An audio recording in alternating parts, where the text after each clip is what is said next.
कुछ फर्क महसूस होता है या सब एक जैसा है? नॉर्मली एक जैसा ही लगता है। प्लीज डॉक्टर सच बताइएगा, क्या इसके देखने की पॉसिबिलिटी है? मैं सिर्फ पूछने के लिए गया था, मुझे नहीं पता था कि वो इस टॉपिक पर बात करेंगे। अब सिर्फ इसका एक ही हल है कि दमियाना को कहा जाए कि वो अपना घर छोड़कर कहीं और चली जाए। लेकिन ये तो गलत होगा ना पापा। लेकिन क्यों पापा? कोई जादू दिखाओ कि वो तुम्हारे पीछे पागल हो जाए। अगर एल्बर्टो दिलचस्पी ले रहा है गांव की एक लड़की में, तो आपको क्यों इतना बुरा लग रहा है? तुम्हें ये बात पता होनी चाहिए कि उस अंधी लड़की का मेरी बेटी से कोई मुकाबला नहीं है। डॉक्टर, मुझे तो समझ नहीं आ रही, मास्टर एल्बर्टो को ढूंढने में आप और कितना वक्त लगाएंगे? चाहे कितना भी वक्त लग जाए।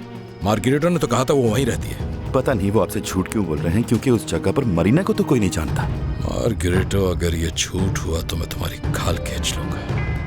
तुम्हारी आने की हिम्मत कैसे हुई? तुम चाहते थे कि वो कभी देख ना सके। हाँ, चाहता हूँ। मेरी ये हालत उसकी जान बचाने की वजह से हुई। इंतहाई खुदगर्ज इंसान।